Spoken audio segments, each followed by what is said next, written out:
Tonight, kindred QAnon followers feel good about Kash Patel potentially leading the FBI, and you don't need to believe in conspiracies to see why. He has said nice things about them again and again.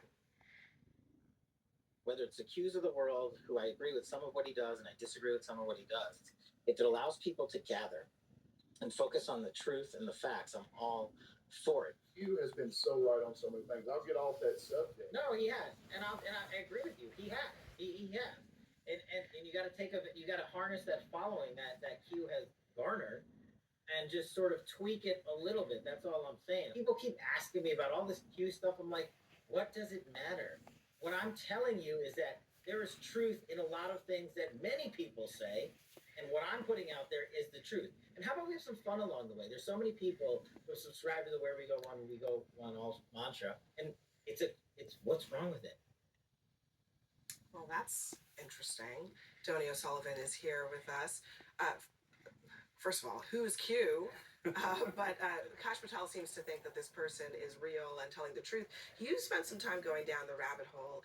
The followers of this conspiracy, which, by the way, has some really bizarre, vile aspects to it, they are thrilled by his nomination. Yeah, they're really excited. I mean, you can sort of see there how Patel flirts with or engages with the QAnon community. Look, a lot of the times when he was on these shows, on the many kind of online MAGA media universe networks, it was to sell something. It was to sell his books or whatever.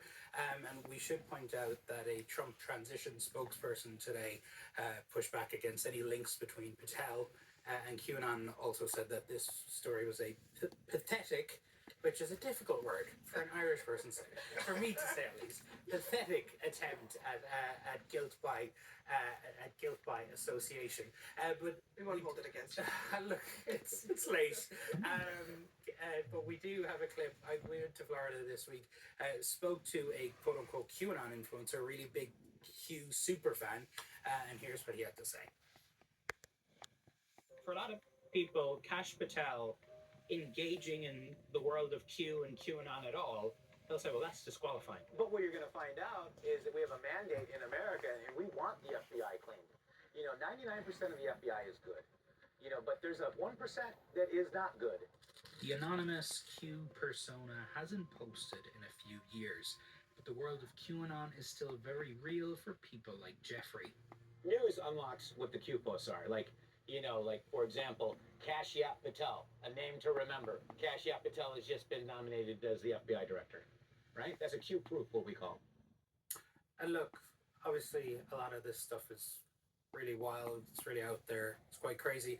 One thing, though, that in one of the clips we played there of what Patel spoke about was this community and tapping into the community. I mean, whether we like it or not, there is a lot of people who spend a lot of time on the internet alone, some of them, and folks are looking for community. And I think that is a big part of these conspiracy theories and groups and cults and everything else we're seeing.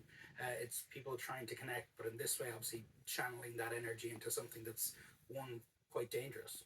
Yeah, shared beliefs, even if it's completely made up. Well, hopefully we're not disqualifying people from serving or trying to sell books, because Lord have mercy, virtually everybody who gets nominated for something has a book. I would just point out two things. One, politically, Patel, to me right now, has a lot of support in the Senate. I think a lot of these nominees, some are in trouble.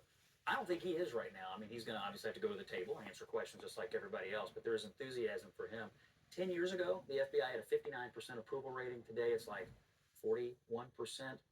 There's a lot of restoration work that needs to be done to restore public confidence in this agency. It probably does need a change agent, an outside change agent, and the Republicans right now, they like this nomination. There's a long way to go, but they like it right now. This is kind of like how you tell everybody the elections are rigged, and then when confidence in elections go down, we're like, everybody, we need to change elections. Are you saying the FBI hasn't made any mistakes? I'm just saying, when you spend years and years telling everybody the FBI is corrupt, they're gonna. Well, no, they have admitted some corruption. There have been internal reports where they have admitted there have been FBI agents that themselves have gotten criminally I actually in trouble. think that's They made exactly mistakes. the correct point, which is that the FBI has a process for going over their own misdeeds, and they did it multiple times in the case of the accusations that Trump has made about the agency, including in the John Durham report, which was heralded by Republicans. Right. That was an attempt to look at all of these things, and he found problems. Right. That's called a process. But that's why That's called a there's process. a process to uncover that. Now, the other piece of this is, I just want to go back to something Maria said earlier.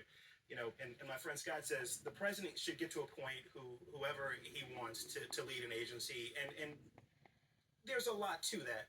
But again, I still don't have an explanation for why the guy to lead the FBI would be someone who believes that there's a secret group of Satan worshiping pedophiles who is like controlling the world order. I mean, that is literally what an admirer of the QAnon movement is supporting here in the case. Literally on the record, literally an on the record denial of connections, right, from the Trump transition between Patel and We this. saw footage of Literally, that. we saw footage of that.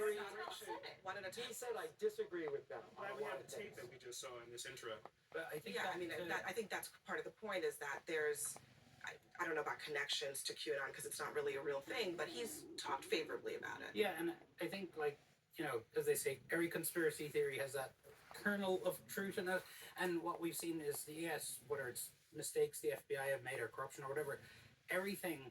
Just like election denialism movement, it gets spun out of absolutely all proportions. So it goes from a problem with a group within an organization to actually it's a whole conspiracy, and oftentimes then gets wrapped up in this kind of radicalization. A lot of the QAnon is really racist and anti-Semitic when you really get into it. So again, I think it goes back to taking advantage in a lot of way. Of people who are susceptible to falling into these rabbit holes. Like, if you're a QAnon follower, the world is a scarier place than, it is in reality, because the stuff that these people are being told on a day-by-day basis, which Trump and Patel is supposed to save them from, is really messed up. Yeah, count yourself lucky if you're not deeply steeped in what this particular conspiracy is all about. But if you want to be, you can read Dhoni's piece. Everyone else, thank you very much for being here. Coming up next, protecting their own